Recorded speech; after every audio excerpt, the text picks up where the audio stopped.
Destaque para a Justiça, repórter Marcelo Matos. Olá, nós temos o prazer de receber aqui na programação da Jovem Pan hoje o presidente do Tribunal de Justiça de São Paulo, o desembargador Paulo Dimas Debeles Mascaretti.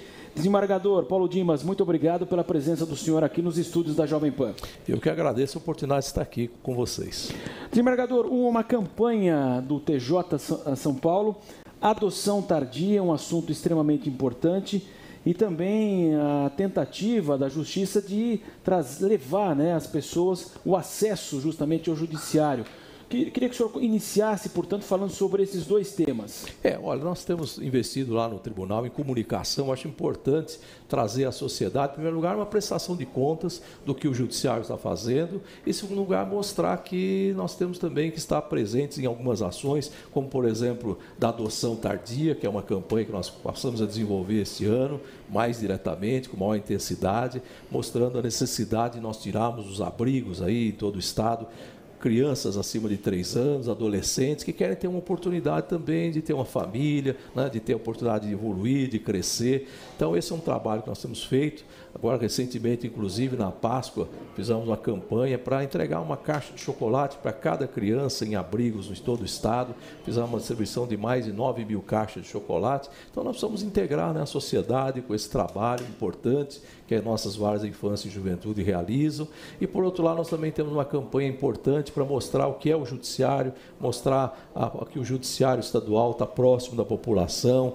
Nós temos a campanha Razões para Acreditar, mostrando que a justiça transforma a vida das pessoas. Então, nós estamos mostrando quem são os atores do processo judicial, como é acionar a justiça, quais os temas que são de importância para a sociedade, que nós tratamos diretamente no judiciário estadual. Então, são campanhas que eu acho que é importante nós aproximarmos a população do judiciário e mostrar os caminhos de acesso à justiça. Nós vivemos um momento especial no país e economicamente, a crise também política, a questão judicial, o choque entre os poderes.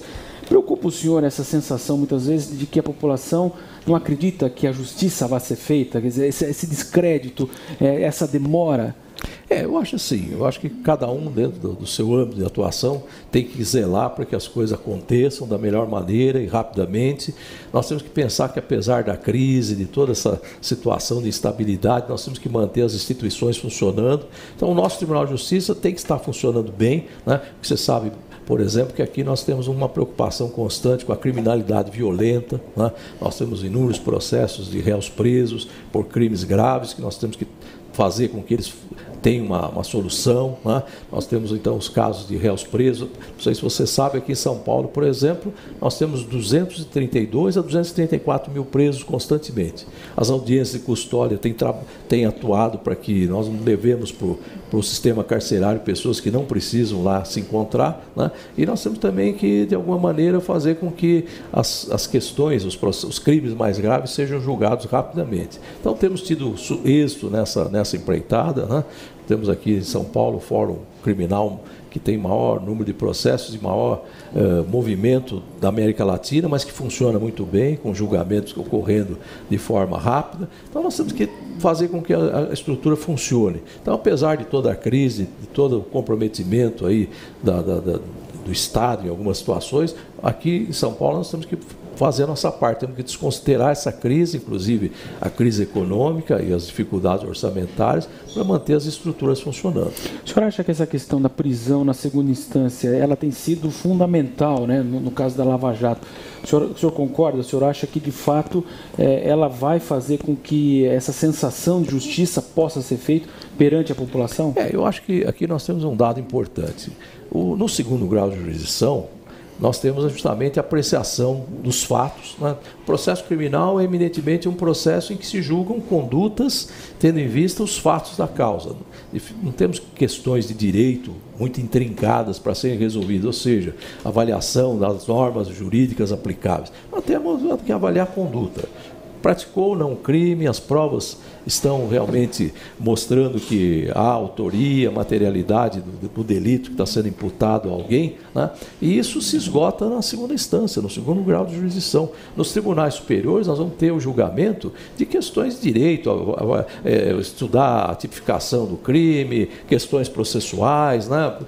O direito aplicável propriamente. Então, eu acho que se no segundo grau foi reconhecida a prática de um crime com imputação de autoria, provas concretas e que demonstram, né, que um crime grave, principalmente, teve uma elucidação e nós temos que dar a punição adequada, eu acho que aí já podemos, de alguma maneira, já executar a pena, porque às vezes o julgamento, numa última instância, no Supremo, no STJ, demora um certo tempo e as pessoas querem uma solução, né, principalmente aqueles que são vítimas, né, de crimes graves, elas querem ver, né, a impunidade de alguma maneira não prevalecendo. Dr. Paulo Dimas, nesse momento o TJ de São Paulo está analisando a internação compulsória. O episódio da Cracolândia, nós tivemos toda aquela operação policial, houve a migração e agora a prefeitura ela ingressou na justiça para poder levar essas pessoas, ao fazer uma análise que essa pessoa precisa de uma internação, levar essa pessoa. O TJ considerou algo muito vago, né? E agora há uma discussão, há um recurso lá. Como é que o senhor avalia essa questão envolvendo uma questão extremamente polêmica, de fato? É uma questão delicada, né? Uma questão... Eu vejo o seguinte, o que me parece importante nesse momento, seja qual for a solução, seja qual for enfim, a indicação da solução possível, eu acho que o importante é que nós temos que dar realmente um encaminhamento para esse episódio. Nós temos que, eu acho que não podemos mais conviver com essas pessoas morrendo nas ruas, né? Às vezes eu vejo críticas a esta ou aquela ação, mas esta ou aquela ação, ainda que às vezes traga algum tipo de polêmica, alguma ação precisa ocorrer, né? Tivemos o prazer aqui de receber o presidente do Tribunal de Justiça de São Paulo, o desembargador Paulo Dimas de Bellis Mascaretti, para conversar conosco sobre esses temas importantes e também dessa campanha Adoção Tardia e o acesso à justiça, campanhas aí do Tribunal de Justiça de São Paulo. Desembargador, muito obrigado e retorne mais vezes aí para falar da justiça aqui na Jovem Pan. Eu agradeço o espaço, a oportunidade de estar conversando com vocês e com a população e fico à disposição, sempre à disposição. Tá legal, então conversamos hoje com o presidente do Tribunal de Justiça de São Paulo, desembargador Paulo Dimas de Bellis Mascaretti.